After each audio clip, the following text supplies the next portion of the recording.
dui fungsi itu menghambat demokrasi dalam berbangsa, bernegara, dan bermasyarakat. Dilarang dui fungsi oleh TAP MPR.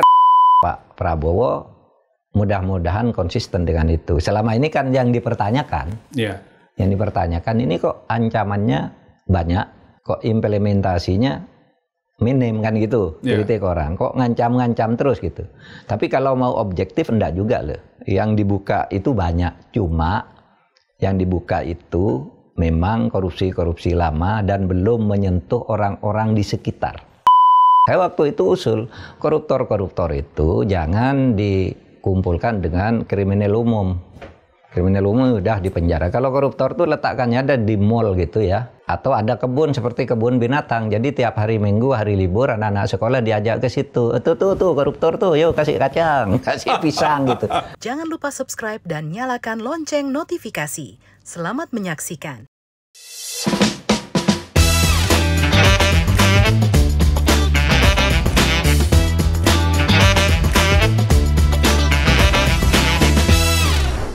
Halo, Assalamualaikum warahmatullahi wabarakatuh. Apa kabar Anda semua? Jumpa lagi dalam Terus Terang, podcast di mana saya selalu bicara secara terus terang dan tanpa basa-basi. Masih dalam suasana Ramadan, saya tetap mencermati perkembangan dan dinamika politik yang terjadi, baik di pemerintahan maupun dunia penegakan hukum. Baiklah, semua akan kita bahas satu persatu.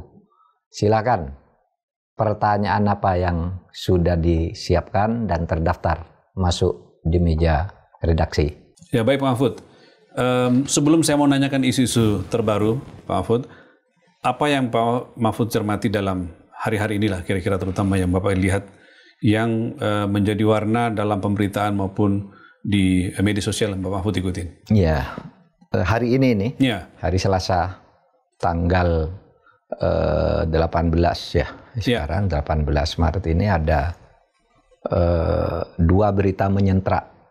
Berita yang menyentak kita, di samping tentu nanti yang ramai sejak kemarin. Yang menyentak kita hari ini adalah anjloknya IHSG ya, Indeks Harga Saham Gabungan. Betul, ya. Yang cukup signifikan sehingga lalu dibekukan dulu ya. Sempat dibekukan Pak, sekarang tapi tradingnya udah jalan lagi. Ini kan artinya ada persoalan dengan kondisi fiskal dan finansial kita yang menjadi ranah kebijakan pemerintah yang harus dikelola secara hati-hati.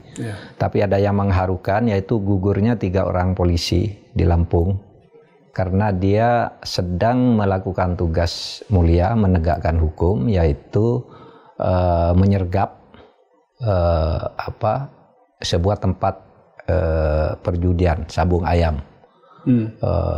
Ternyata di sana ada 2 anggota TNI yang mengawal perjudian itu, sehingga ketiga polisi yang sedang bertugas ini gugur karena ditembak langsung di tempat. Yaitu ada Kapolsek namanya Ibtu Lusianto, kemudian ada Bribka Petrus Aprianto, kemudian Bribda Galib. Kita sangat berduka dan berdoa secara tulus mudah-mudahan arwah mereka diterima di sisi Tuhan sesuai dengan pengabdiannya, dan kita terus mendorong agar Polri tetap setia menjaga tugas atau melaksanakan tugas menjaga keamanan dan penegakan hukum. Ini peristiwanya kemarin di Lampung ya Pak? Peristiwanya di Lampung kemarin. 3 nyawa melayang begitu saja karena perjudian. Mudah-mudahan keluarga yang ditinggalkan tabah dan seluruh anggota Polri tetap semangat dalam tugas demi Indonesia. Ya, baik. Itu aja. Oke, baik Pak Mahfud. Kita mulai Pak ya. Saya mulai bertanya tentang hal-hal yang kira-kira dalam sepekan terakhir ini menjadi bahasan atau pertanyaan publik Pak. Yang agak ramai tentu revisi Undang-Undang TNI Pak Mahfud. Saya kira Pak Mahfud juga mencermati setelah sekian lama disorot oleh publik karena rapat-rapat tertutup di luar gedung DPR dan poin-poin daftar inventarisasi masalah atau DIM yang dipertanyakan publik juga. Pada akhirnya kemarin Pak pimpinan DPR Pak Dasko dan kawan-kawan itu melakukan jumpa pers Mahfud dan menyampaikan bahwa hanya ada 3 pasal yang direvisi. Pasal 3, pasal 53 dan pasal 47. Pak Mahfud saya kira juga mencermati. Apa komentar Pak Mahfud sejauh ini tentang itu? Komentar saya harus menyatakan bahwa revisi Undang-Undang TNI yang sudah disepakati dan tinggal disahkan di pleno DPR, menurut saya hasilnya lumayan.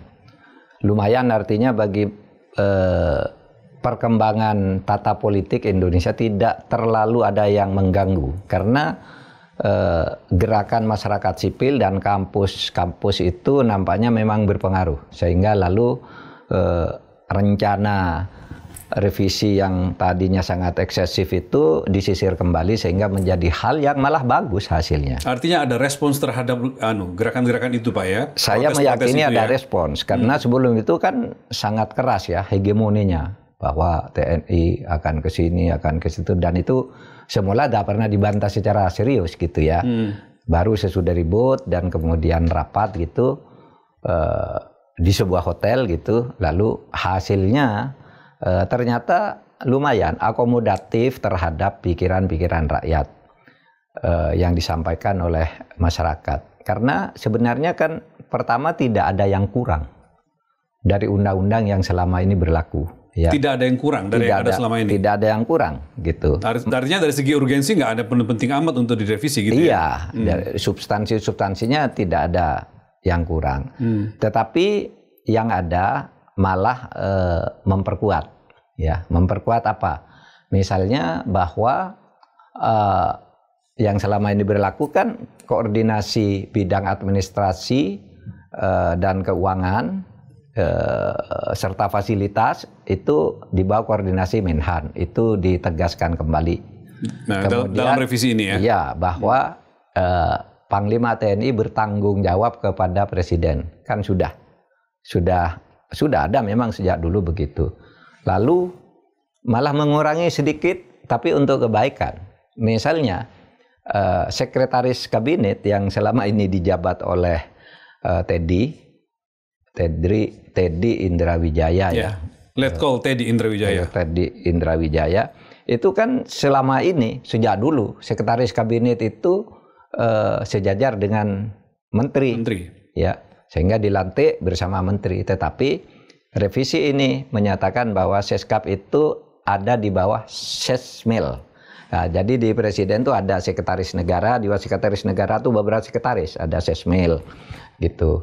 Kemudian Seskap itu diletakkan di bawah Sekretariat Militer Presiden. Maka dia menjadi eselon 2 berarti dan itu menjadi eselon 2, buka eselon 1 aja tidak, apalagi pejabat setingkat menteri tidak lagi, sekarang jadi pejabat eselon 2. Artinya itu memproporsionalkan tugas TNI yang bertugas di lembaga kepresidenan, wabil khusus yang menyangkut TD. Nah, jadi ini sebenarnya yang kita lihat memperkuat situasi. Lalu memang ada yang menambah. Penambahannya itu jadi dari 10 institusi yang boleh diduduki oleh TNI,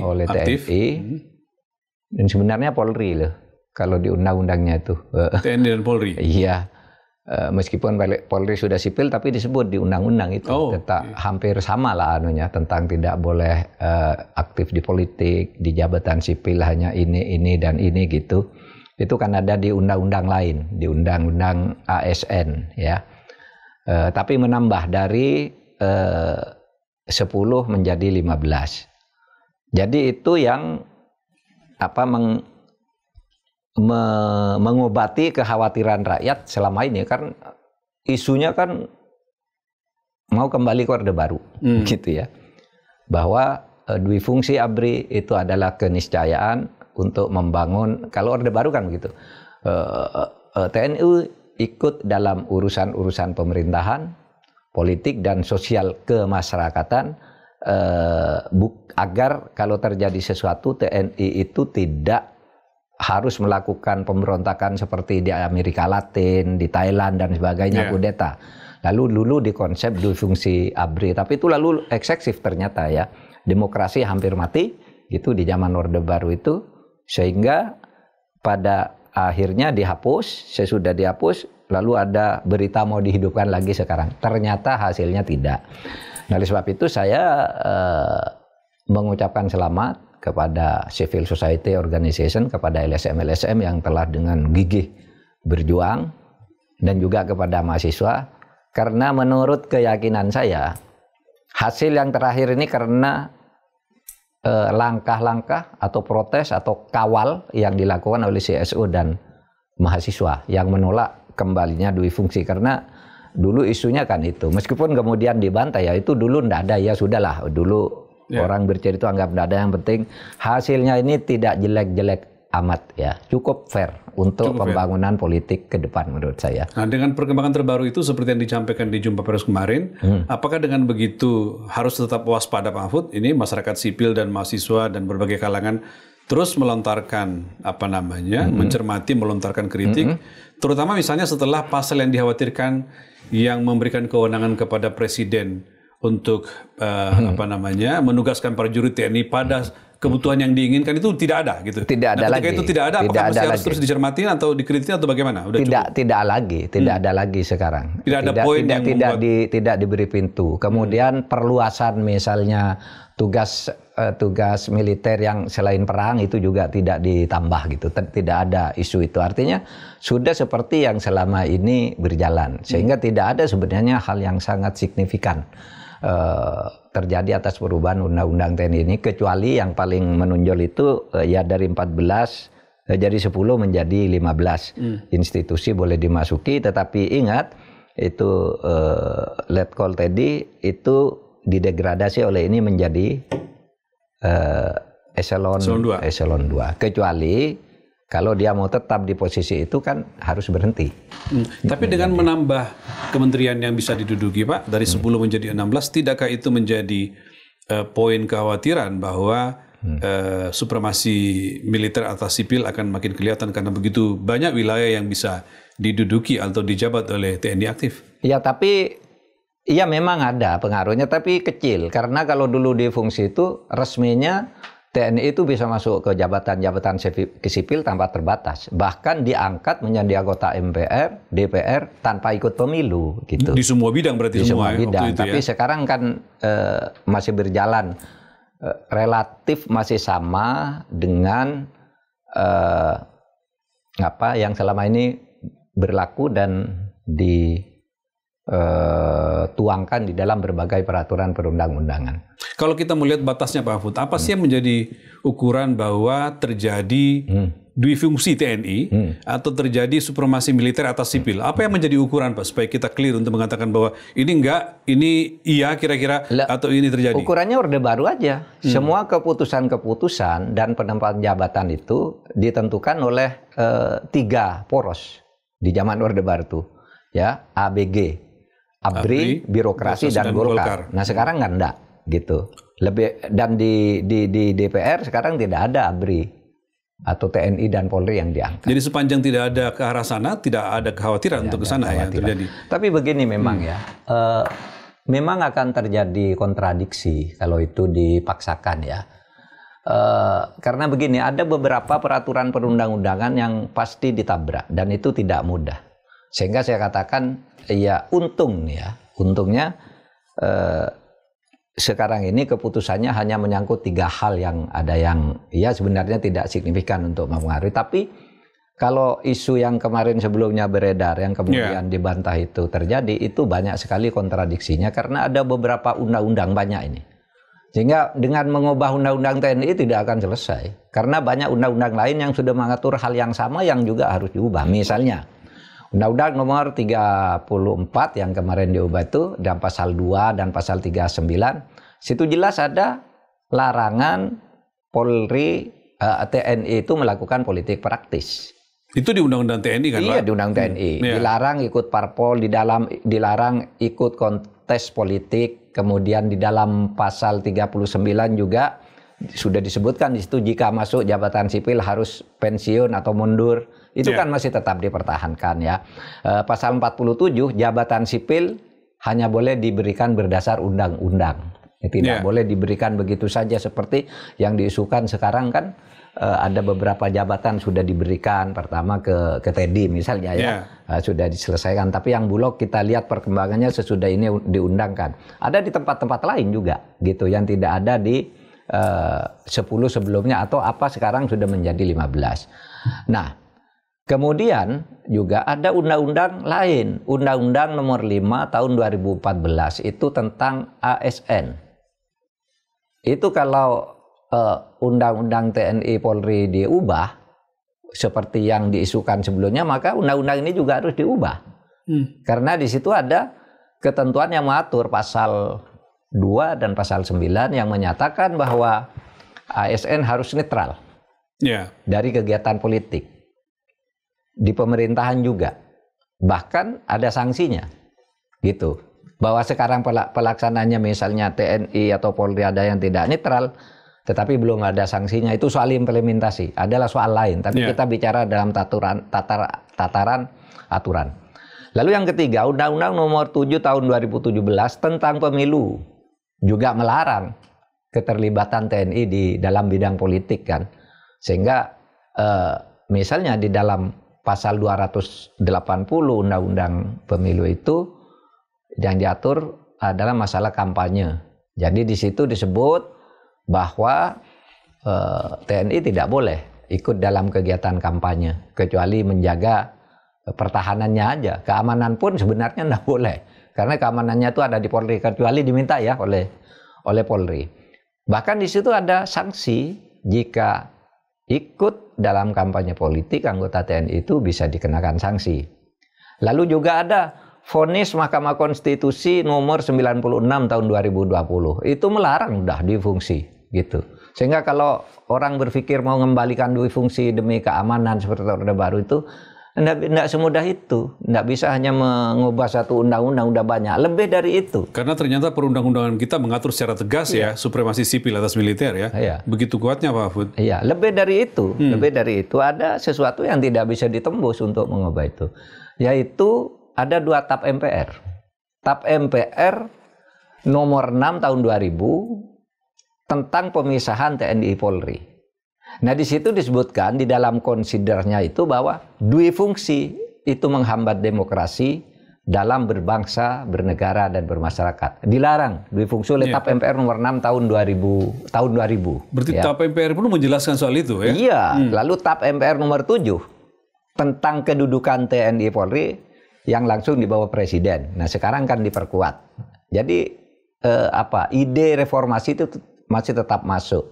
Nah, TAP MPR nomor 6 dan 7 ini berdasar TAP MPR nomor 1 tahun 2003 masih dinyatakan berlaku sampai isi ketentuan TAP MPR, kedua TAP MPR itu dituangkan di dalam undang-undang. Nah, masalah TNI itu banyak loh yang masih harus dituangkan di dalam undang-undang. Kan nanti ada intelijen, ya, ada perbatasan, kemudian undang-undang tentang rahasia negara dan seterusnya masih di situ semua. Oleh sebab itu TAP MPR ini masih jadi cantolan di samping undang-undang yang sejajar tadi, tapi ini TAP MPR yang masih dinyatakan berlaku oleh TAP MPR nomor 1 tahun 2003 itu juga harus jadi pedoman. Sehingga begini maksud saya, kenapa saya menguraikan ini?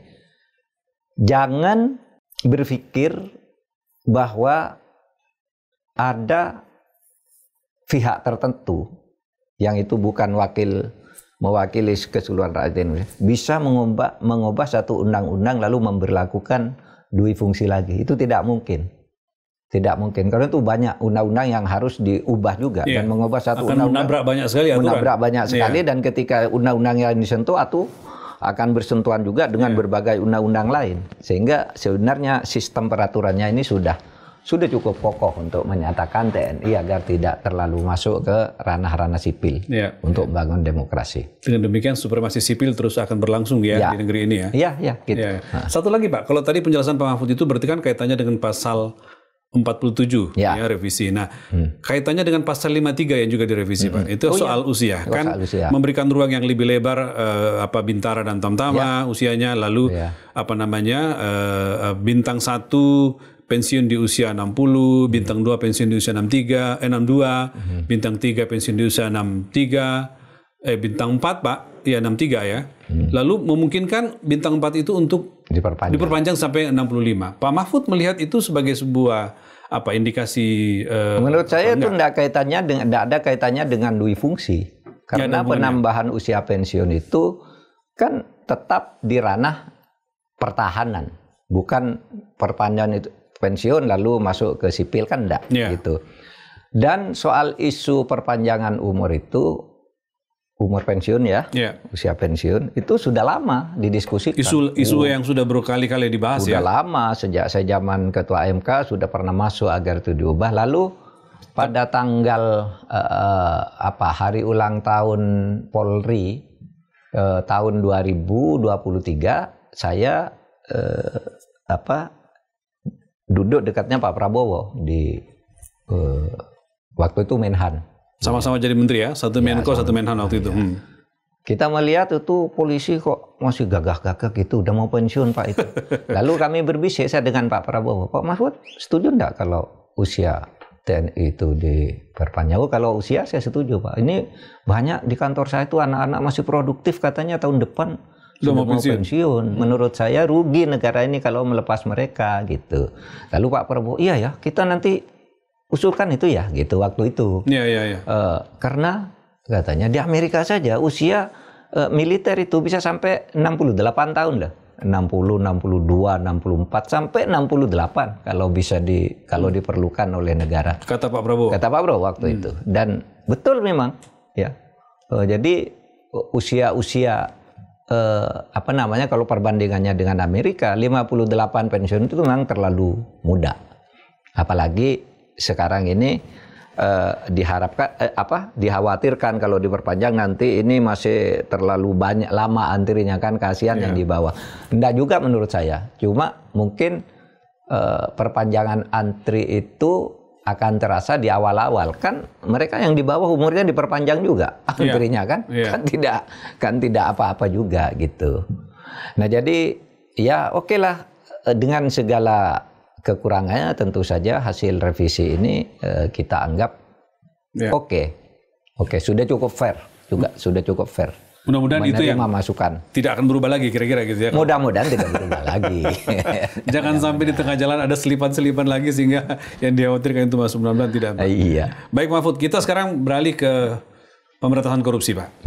Perkembangan barunya kan Pak Prabowo pidato sebagaimana yang kita lihat di beberapa video itu kan, terakhir pidato tentang korupsi itu mengatakan bahwa akan sekali lagi mengatakan kesungguhannya Pak untuk mengejar koruptor gitu ya, dan akan membangun penjara gitu Pak ya, khusus untuk koruptor gitu ya. Juga akan menempatkan itu di pulau supaya kalau keluar itu dimakan sama hiu. Sambil gue tapi kan menjelaskan ketegasannya. Pak Mahfud melihat janji kesekian kalinya itu apa maknanya? Bagus. Coba saya minta rekamannya di setel ya. Ya, okay. Videonya. Nanti juga akan sisihkan dana, saya akan bikin penjara yang sangat, pokoknya sangat kokoh di suatu tempat yang terpencil, mereka nggak bisa keluar malam hari. Kita akan cari pulau. Kalau mereka mau keluar, biar ketemu sama hiu.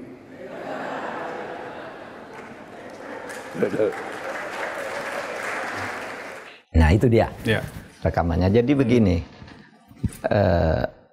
menarik pidato Pak Prabowo itu yang mengatakan pokoknya saya tidak akan kompromi dengan koruptor kan gitu kan.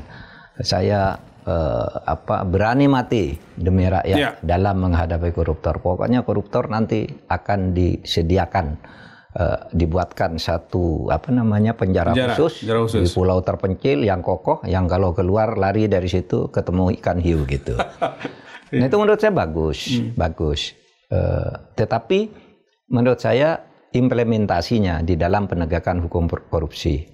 Soal penjaranya, jenisnya apa itu kelas 2, yang kedua. Tapi apa yang dijanjikan itu supaya diimplementasikan. Karena janji memberantas korupsi itu kan dijanjikan oleh semua presiden. Dulu Pak SBY kan saya punya 5 agenda pembangunan Indonesia kalau jadi presiden. Yang nomor 12 itu memimpin sendiri pemberantasan korupsi. Tapi korupsi makin banyak waktu itu. Ya kan? Ya banyak lah. Dan malah melibatkan Partai Demokrat kan pada waktu itu. Pak Jokowi pidatonya, awas kalau korupsi, saya gigit sendiri, saya tahu sumber-sumber korupsi itu. Kan pidatonya terbuka semua. Nah Pak Prabowo mengatakan ini lagi. Jangan sampai ini gagal. Kita percayalah Pak Prabowo mudah-mudahan konsisten dengan itu. Selama ini kan yang dipertanyakan, yang dipertanyakan ini kok ancamannya banyak gitu ya, ancamannya banyak. Kok implementasinya minim kan gitu, kritik orang. Kok ngancam-ngancam terus gitu. Tapi kalau mau objektif enggak juga loh. Yang dibuka itu banyak, cuma yang dibuka itu memang korupsi-korupsi lama dan belum menyentuh orang-orang di sekitar. Tapi soal ancaman hukuman bagi koruptor itu yang kemudian mau diasingkan di sebuah pulau itu ya bagus juga. Saya dulu kan tahun 2010 pernah melontarkan ide tentang kebun koruptor, menyamakan kebun binatang. Saya waktu itu usul koruptor itu jangan dikumpulkan dengan kriminal umum. Kriminal umum udah dipenjara. Kalau koruptor tuh letakkannya ada di mall gitu ya. Atau ada kebun seperti kebun binatang. Jadi tiap hari Minggu, hari libur, anak-anak sekolah diajak ke situ. Tuh koruptor tuh, yuk kasih kacang, kasih pisang gitu. Waktu itu diketawai orang. Itu guyon atau serius? Waktu itu saya guyon. Saking jengkelnya karena pada waktu itu ada diskusi tentang hukuman mati pada korupsi ya. Koruptor itu dihukum mati. Ada yang setuju, ada yang tidak. Ya udah, bagi yang tidak setuju saya bilang ya bikin kebun koruptor aja. Gitu. Kalau itu terjadi memang orang mikir semua Pak untuk melakukan lagi kan? Mikir. Kayak yang di Cina itu. Jadi tontonan di mana-mana. Yang di Cina tuh ada patung keluarga koruptor itu kan, yang setiap hari orang disuruh ke situ lalu suruh mukul. Sampai beberapa kali itu patungnya tuh dari besi loh. Itu sampai diganti lagi agar orang datang ke situ adalah keluarga koruptor di kalau tidak salah 300 tahun lalu ya, itu beredar anunya kan sekarang videonya. Ada satu tempat di situ. Nih kalau koruptor kayak ini meskipun udah mati ratusan tahun, kamu diludahi orang, dikasih sampah, dipukul dengan besi sampai peot-peot, lalu diganti lagi patungnya, dipukuli lagi rame-rame gitu. Untuk menunjukkan kejengkelan terhadap koruptor. Ya gitu. Saya meneruskan tentang pernyataan Bapak soal komitmen Prabowo bagus banget, tapi kemudian implementasinya masih ditanyakan. Nah belakangan kan pengusutan kasus korupsi macam-macam muncul nih Pak Mahfud. Ya.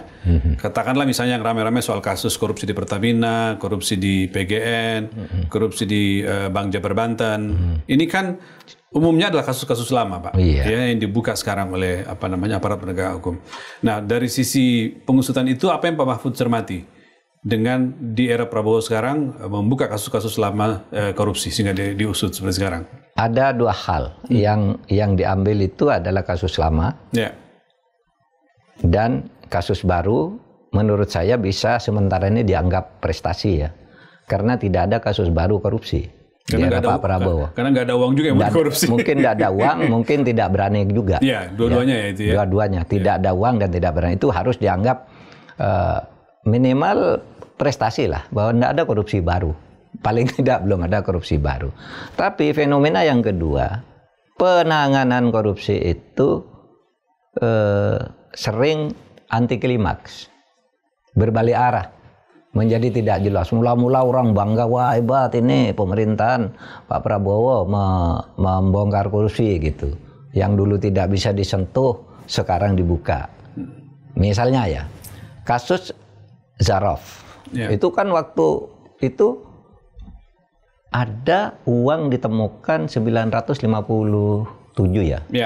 Miliar dan 52 kilogram emas di rumahnya. Itu kan waktu itu sudah jelas itu. Kesimpulan dan logika publik pasti itu uang korupsi dalam bentuk penyuapan. Bahkan isunya pada waktu itu jelas. Itu Zarov itu Markus, orang ngurusi perkara sehingga uang sebanyak itu adalah uang selama 10 tahun. Dia himpun di situ. Selama 10 tahun dia himpun di situ, mungkin mau dimasukkan ke bank tidak berani, tetapi kan itu harus diusut. Uang itu dari siapa dan sebenarnya kalau itu Markus untuk perkara nomor berapa saja dan siapa sebenarnya terdakwanya, kan begitu. Nah ini yang agak waktu itu wah itu hebat nih. Tapi sekarang orang nggak tahu juga kasus ini diungkap. Tapi ketika diajukan ke pengadilan tidak jelas uang hanya dikatakan nerima suap. Tapi kan harus ada kan subjek siapa sih yang menyuap. Untuk pengadilan mana tahun berapa kan itu 10 tahun. Menurut saya mungkin ada unsur politik di sini. Unsur politik saling ketersandraan ya. Mungkin ya antara kejaksaan dan Mahkamah Agung di mana mungkin bisa saling buka kartu. Karena kalau Kejaksaan Agung mau buka Zarov Richard ini menurut saya tidak sulit. Karena bayangkan Anda, lihat Kejaksaan Agung itu hebatnya membongkar kasus Tanur yang tadinya tersimpan rapi, bagus gitu. Karena Kejaksaan dipermalukan dengan bebasnya Tanur, dia selidiki lagi, ketemu kok sesuatu yang lebih rumit daripada uangnya Zarov. Iya kan? Ronald Tanur yang kasus Tanur Surabaya ya? Iya, diketemukan hakimnya 3 orang nerima uang tanggal sekian disimpan di sini. Kemudian ketuanya yang membela itu ketemu juga akhirnya. Ya, ini di dalam di dalam expose pengadilan ini bukan fitnah, ini fakta. Ya, ini ada perbedaan antara penanganan kasus Ronald Tanur yang bergerak begitu cepat gitu ya. Tapi kemudian berbeda dengan kasus setelahnya yang Zarov. Saya ingin mengajak Pak Mahfud untuk melihat Pak, karena di beberapa kali di forum ini juga Pak Mahfud mengatakan bahwa selalu terhenti ketika sudah rame-rame dan besar-besar terutama yang jadi sorotan publik terus berhenti. Dan saya menunjukkan ke Pak Mahfud. Satu-satu Pak Mahfud lihat ya update-nya seperti apa, lalu Pak Mahfud saya minta kasih komentar. Nah ini yang Zarov Pak. Yang Zarov. Zarov ya. Pak Mahfud tadi udah komentarin Zarov deh. Gitu. Iya. Oke. Kita lanjut aja Pak ya. Tadi Zarov sudah. Yang kedua, nah kasus Tipa. Ini kerugian negara sekitar 300 triliun Pak. Ya. Tersangkanya 23 orang. Tetapi belum menunjukkan pemulihan kerugian negara yang signifikan. Apa komentar Pak Mahfud dengan kasus yang sekarang ini udah nyaris kita dengarkan nggak pernah lagi terdengar kasusnya? Ketika korupsi Tipa itu dibongkar itu kan sangat dramatis ya. Gedung Kejaksaan Agung sampai dikepung. Beritanya kan saling nguntit ya antara aparat penegak hukum. Lalu ada drone yang berkeliling di situ. Itu kan seakan-akan diteror kan Kejaksaan Agung, tapi tetap berani. Dan Kejaksaan Agung pada waktu itu berhasil kan mengungkap kasus ini dan sudah memutus satu kasus yang ramai ke publik. Yang ramai ke publik itu yaitu kasus Harvey. Dengan Harvey Muiz ya? Harvey Muiz. Ini juga menjadi dramatis karena hukumannya sangat kecil, dendanya juga kecil. Kemudian ini yang menurut saya perlu dilihat. Ketika Pak Prabowo memerintahkan agar hukuman dinaikkan, hukuman naik 2 kali lipat, hukumannya maksimal, dendanya 2 kali lipat, gitu. Dan itu menurut saya menunjukkan betapa hebatnya kalau presiden mau. Cuma presiden. Itu bukti. Ngomong sekali dalam sebuah pidato langsung jalan. Ya. Kan Pak Prabowo bilang gitu waktu hari Natal kan nggak salah.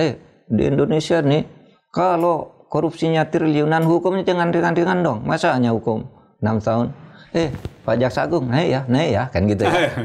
Berani naik. Siap kata Jaksa Agung kan. Hukum kalau perlu 50 tahun. Betul, maksimal. Memang nggak bisa orang dihukum 50 tahun. Maksimal kalau hukuman angka itu 20 tahun. Ya. Dan lebih dari 3 kali lipat kan. Tapi itu artinya kalau presiden mau. Kalau presiden mau. Bisa kok. Tinggal ini yang macet-macet ini. Persoalannya orang lalu bertanya, begitu presiden bisa, masa yang lain, kasus lain nggak bisa gitu. Nah kasus Timah ini tersangkanya 23 orang. Sehingga orang merasa sangat tidak adil ya. Merasa tidak adil karena seakan-akan yang tersangkanya hanya satu, hukumannya kecil gitu kan.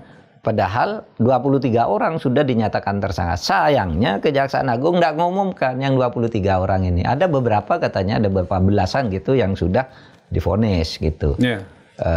Karena di berbagai tempat kan pengadilannya. Sudah inkrah gitu ya. Ya. Harusnya dijelaskan kepada publik, korporasi ya. 5 korporasi ini yang harus menanggung beban kerugian lingkungan sebanyak 271 triliun itu misalnya, apa itu sudah dibagi korporasi ini sekian triliun, korporasi ini sekian. Ini kan tidak jelas gitu. Itu mestinya dibuka Pak ya? Mestinya dong, mestinya dibuka. Sama dengan kasus Syaraf tadi kan, mestinya uang itu dari mana saja, untuk perkara apa. Itu namanya terbuka. Hukum yang lebih terbuka diketahui oleh masyarakat, tidak menimbulkan kecurigaan. Kita lanjut Pak. Ya oke. Kemudian apa lagi? Timah ya, setelah timah ini judi online Pak. Judi online. Ya, sejak Januari 2025 telah naik tahapan penyidikan setelah gelar perkara. Polisi mendalami dugaan korupsi melibatkan pegawai Komdigi. Polisi juga menggeledah 5 rumah. 32 orang saksi ya. Kalau tadi 23 tersangka ya. Ini 32 orang saksi sudah diminta keterangan, 21 orang pegawai Komdigi. Ada 26 orang tersangka Pak. 4 orang DPO. Sampai di sini. Tapi lalu nggak ada. Apa yang jadi catatan Mahfud? Ya itu. Dugaan ya. Ini kalau sudah menyangkut pejabat tertentu, lalu mundur nih, berbalik lagi. Tadi sudah semangat kan dulu dipuji-puji tuh. DPR mengundang Menteri Komdigi Bu Mutia. Wah, pokoknya bongkar. Polisi juga semangat, kita bongkar. Pelakunya di sini dan seterusnya. Sudah ada kok indikasinya, seperti muncullah di berbagai televisi pada waktu itu menjelaskan bagaimana kerjanya, kantornya di mana, siapa orang, muncul semuanya. Pokoknya sikat. Saya sudah mau naik ke agak lebih atas sedikit, macet.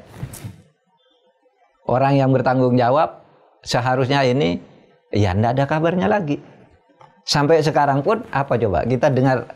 Maksud Pak Mahfud, dulu kita rame-rame tentang kemungkinan menterinya yang akan ditahan, nggak ada kabar ya?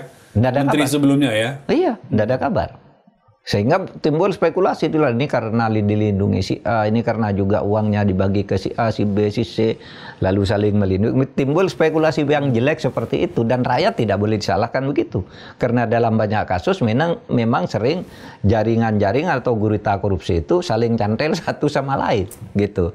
Nah, sehingga kalau kita mau memperbaiki, saya kira ini juga. Kalau Pak Prabowo merintahkan buka itu otaknya, terbuka kepada rakyat, kan gitu kan? Ya bisa aja. Seperti kasus itu tadi, kasus Harvey itu kan bisa kalau Presiden menghendaki. Menunggu Pak Prabowo pidato sekali lagi untuk nyinggung soal judul-judul itu ya? Iya. Supaya orang yang pemain utamanya kira-kira bisa dibawa ke pengadilan. Tapi saya tetap berprasangka pada saatnya Pak Prabowo akan melakukan itu. Mungkin sekarang masih menciptakan kondisi atau membuat prakondisi yang nanti tidak akan menimbulkan kegaduhan baru seketika orang ini diambil. Nah, apa langkah-langkahnya itu menurut saya ya Pak Prabowo punya keahlian untuk melakukan itu karena pengalaman dan ilmunya yang luas, itu saja.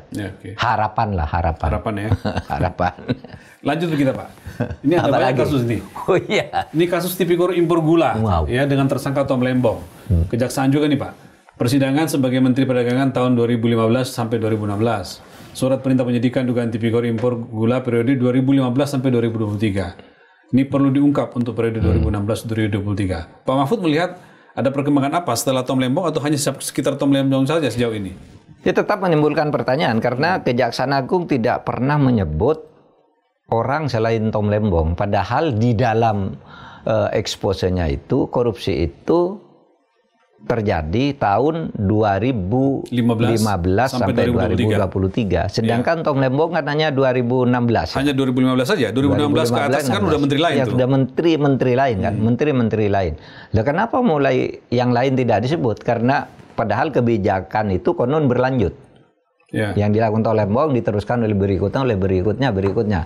Kenapa tidak dimulai justru tahun 2003 kok? Kan mestinya ditemukan itu dulu kan. 2003 baru mundur ke 2022, mundur ke itu baru ketemu kok Tom Lembong. Kok malah Tom Lembong yang di depan? Itulah sebabnya lalu saya tidak mengatakan kasus Tom Lembong itu dari sudut ukuran formal kepidanaan itu bukan kriminalisasi. Tapi bahwa itu politisasi itu jelas sekali. Politisasi. Iya. Bagi saya terasa enggak bisa, menurut saya otak saya enggak bisa membantah bahwa itu politisasi gitu. Jadi pesan Pak Mahfud untuk kasus Tom Lembong ini harusnya segera masuk ke menteri-menteri setelah itu ya? Iya dong, harus diperiksa semua karena itu berlanjut gitu. Jangan berhenti hanya di Tom Lembong. Jangan berhenti di Tom Lembong gitu agar kesan politisasi itu tidak berlanjut. Dan lagi-lagi ya kita berharap Pak Prabowo lah yang bisa mengurai ini semua. Nantinya pada saatnya, mudah-mudahan. Lanjut Pak. Ya, apalagi ini banyak betul kasusnya. Nah, ini nih yang Pak Mahfud selalu teriak-teriak, penanganan kasus pagar laut oleh polisi. Hanya 4 tersangka Pak sampai hari ini, kepala desa dan sekretaris desa Kohot, serta 2 orang penerima kuasa dengan sangkaan pemalsuan 263 SHGB dan 17 SHM. Ya. Berkas perkara hasil penyidikan diserahkan ke Polri, Kejaksaan untuk diteliti. Belum ada tersangka dari ATR BPN, Pak. Pihak pemberi kuasa maupun pemodal. Ya aneh dong, kasus yang seperti itu besar menggelegar ke seluruh jagat hanya menjadi kasus pemalsuan oleh seorang kepala desa dan pengacaranya ya, kuasa yang ngurusi itu bekerja sama dengan kepala desa, jadi ada 4 orang menjadi tersangka pemalsuan. Padahal itu tidak bisa dipungkiri, itu adalah korupsi besar-besaran. Korupsi besar itu Pak ya? Korupsi besar-besaran kalau dugaannya. Kan gampang kok, korupsi itu bisa dilakukan sendiri dalam bentuk misalnya penulisan angka apa gitu, ngutip sendiri-sendiri. Tapi ada kolusi. Kolusi itu, korupsi yang besar itu. Kolusi itu kan kerjasama di dalam korupsi kan. Nah tidak mungkin orang mengeluarkan sertifikat sampai sebanyak 263 dan 17 gitu ya. Itu kalau tidak ada kolusinya yang mengarah ke korupsi. Minimal di situ patut diduga ada biaya-biaya yang dikeluarkan untuk itu. Kalau itu kenapa tidak dijelaskan bahwa itu enggak, itu sah. Kan sudah dikatakan ilegal. Iya kan? Sudah jelas dinyatakan ilegal oleh menterinya, yaitu Menteri ATR. Tapi kemudian Menteri KKP-nya bilang itu hanya kesalahan siapa? Kohot itu, ya, Pak Arsin, Lurah Kohot. Iya, katanya dia nanti sudah menyatakan bersedia membayar 48 miliar. Ternyata lurahnya membantah kan, dari mana saya uang 40 miliar. Dan bagi publik tidak masuk akal. Satu, kenapa kok yang menyatakan itu kok misalnya Menteri KKP? Iya kan, wong itu sudah jelas dugaannya ke orang-orang tertentu. Lalu kok kenapa menyatakan dia bahwa dia sudah mendapat pemberitahuan dari pihak Arsin bahwa mau membayar 48. Kan itu menjadi aneh kok jadi menteri yang mengatakan. Terus ilegalnya mana? Yang sudah dinyatakan ilegal dan sudah dicabut secara resmi karena ilegal kan? Berarti kan harus diusut orangnya. Lalu kenapa kemudian tidak ada pejabat ATR yang dipanggil? Betul. Diperiksa lah ya, dipanggil sih nanti sangat ringan, diperiksa kan gitu. Ini kenapa kamu mengeluarkan ini, malah dikembalikan ke urusan kecil dan hanya berputar-putar di lurah berputar RT itu Pak. Itu Pak Mahfud berpikir harusnya polisi segera masuk ke Tipikor Pak ya. Iya. Untuk ini ya, untuk pagar laut ini. Atau kejaksaan atau KPK. Karena bisa. Karena yang ditangani polisi sekarang kan pemalsuan.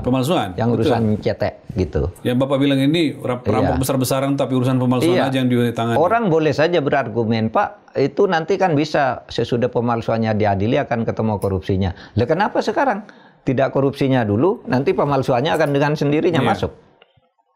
Bisa kan? Dan untuk urusan korupsi ini belum ada yang nangani loh. Polisi belum, kejaksaan belum, KPK belum. Sehingga siapapun yang mau masuk sekarang, periksa itu pejabat ATR.